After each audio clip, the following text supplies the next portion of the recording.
سب سے پہلی بات یہ ہے کہ یہ روزہ رکھنا یعنی شعبان کا روزہ، شب برات کا روزہ رکھنا مستحب ہے، نفل ہے۔ رکھیں گے تو ثواب ملے گا، نہیں رکھیں گے تو کوئی گناہ نہیں ہے۔ یہ روزہ رکھیں گے تو ثواب ملے گا، نیکی ملے گی، اللہ کے طرف سے اجر لکھا جائے گا، نیکی لکھی جائے گی، نیکی کا وہ مستحق ہوگا، ثواب کا مستحق ہوگا۔ اگر کوئی کسی وجہ سے نہیں رکھتا ہے، بیماری کی وجہ سے یا بیماری مرض کچھ نہیں ہے، نہیں رکھ رہا ہے، تو بہرحال کوئی حرج نہیں ہے کہ اللہ اور اس کے رسول پاک صلی اللہ علیہ وسلم کل قیامت کے دن ان سے پوچھیں گے کہ تم کیوں نہیں شب برات کا روزہ رکھتے تھے، کیوں نہیں رکھے تھے۔ یہ بھی کل قیامت کے دن اس پر بھی کوئی مواخذہ نہیں ہوگا، اس پر بھی کوئی سوال نہیں ہوگا۔ یعنی رکھیں گے تو اپنا فائدہ ہے، نہیں رکھیں گے تو اپنا نقصان یہ ہے کہ ہمیں نیکی نہیں ملے گی، لیکن کوئی گناہ بھی نہیں ہے کہ اس روزہ کو پھر بعد میں رکھنا ہے، قضا کرنا ہے، جیسے رمضان کا روزہ ہوتا ہے۔ بہرحال یہ روزہ صرف نفل مستحب ہی کہہ سکتے ہیں، اسی کا درجہ ہے، رکھنے پر ثواب ہے، نہ رکھنے پر کوئی گناہ نہیں ہے۔ اسی طریقے سے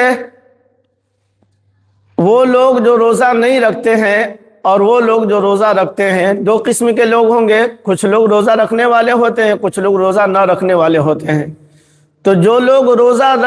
رکھ رہے ہیں، رکھتے آ رہے ہیں، جو لوگ روزہ نہیں رکھتے ہیں تو ان کو برا بھلا نہیں کہنا ہے اور ان کو بھی غلط نہیں سمجھنا کہ تم لوگ تو روزہ ہی نہیں رکھتا ہے، تو شعبان کا شب رات کا روزہ ہی نہیں رکھتا ہے۔ تو کسی کو روزہ نہ رکھنے پر جو ہے اس کو کمتر سمجھنا، اس کو حقیر سمجھنا، اس کو گھٹیا سمجھنا، اس کو غلط سمجھنا، جی اس کی اہانت توہین کرنا، یہ بات بھی غلط ہے۔ رکھ لیں گے تو اچھی بات ہے، نہیں رکھیں گے تو ہم اپنی طرف سے کوئی دباؤ نہیں ڈالیں گے اور ان پر جو ہے پریشان نہیں کریں گے تو کہ تم بھی روزہ رکھو، اس لیے کہ گھر میں بھی کچھ لوگ ہوتے ہیں جو سب لوگ تو روزہ رکھتے نہیں ہیں، تو نہ رکھنے والے کو برا بھلا بھی نہیں کہنا ہے اور کہنے کا حق بھی نہیں ہے۔ مرضی ان کی، خوشی ان کی، رکھ لے تو اچھی بات ہے، نہ رکھے تو کوئی غلط نہیں ہے، بلکہ صرف نقصان یہ ہے کہ روزہ نہ رکھنے کا ثواب ان کو نہیں ملے گا جو لوگ روزہ نہیں رکھتے ہیں۔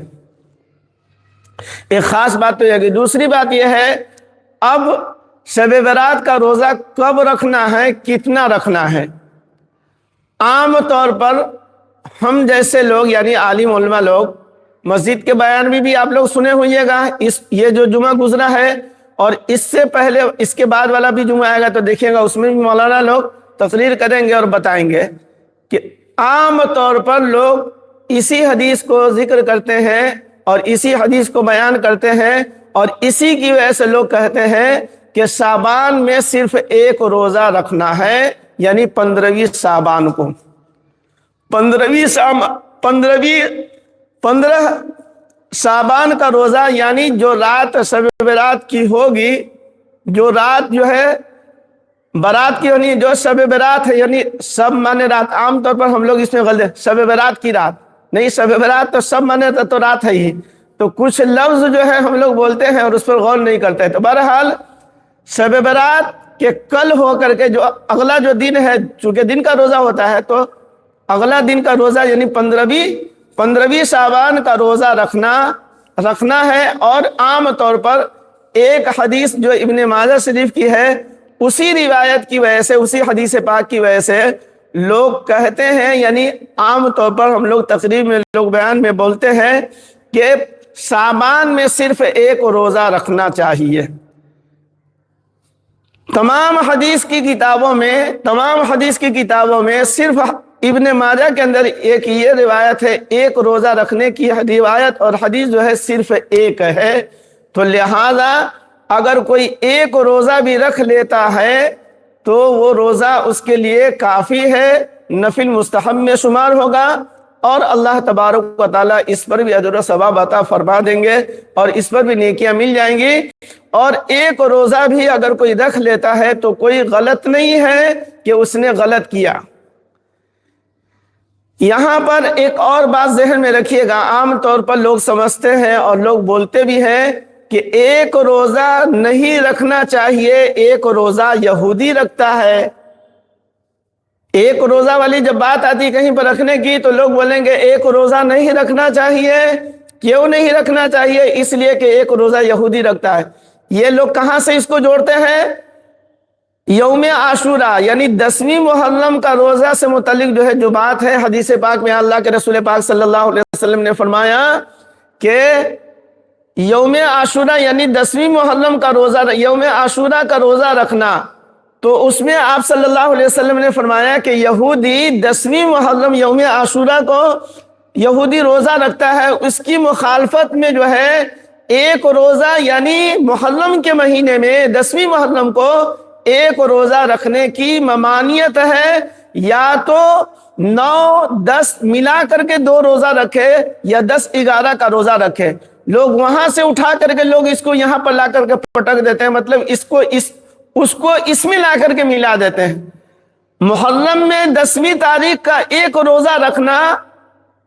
جو بتایا جاتا ہے کہ یہودی کی مشابہت ہے، یہودی کی نقل ہے، اس کی مخالفت کرنی ہے، لوگ شعبان میں بھی لا کر کے جوڑ دیتے ہیں اور کہتے ہیں کہ یہودی ایک روزہ رکھتا ہے، اس لیے شب برات میں شعبان میں ایک روزہ رکھنا نہیں چاہیے، یا تو 2 رکھے یا 3 رکھے یا 10 رکھے۔ لوگ اس طرح کی بات بھی بولتے ہیں، یہ بات بھی غلط ہے۔ تو جو آدمی سرے سے نہیں رکھتا ہے، آدمی ایک روزہ رکھ لے تو اس کے لیے کافی ہے، انشاءاللہ اس حدیث کے اوپر اس کا عمل ہو جائے گا، اللہ تبارک و تعالیٰ اس پر اس کو ثواب عطا فرمائیں گے۔ تو ایک روزہ رکھنا یہ بھی صحیح ہے، 2 روزہ رکھنا یہ بھی صحیح ہے۔ اب کہیے گا 2 روزہ کی حدیث کہاں ہے؟ دیکھیے یہاں پر ایک عام بات ذہن میں رکھیے گا کہ اللہ کے رسول پاک صلی اللہ علیہ وسلم نے شعبان کے مہینے میں، رمضان میں تو پورے 1 مہینے کا روزہ ہے ہی، تو 11 مہینوں میں سب سے زیادہ اللہ کے رسول پاک صلی اللہ علیہ وسلم شعبان کے مہینے میں روزہ رکھا کرتے تھے۔ سب سے زیادہ روزہ آپ صلی اللہ علیہ وسلم نے تمام 11 مہینوں میں سب سے زیادہ شعبان کے مہینے میں آپ صلی اللہ علیہ وسلم نے روزہ رکھا، یہاں تک کہ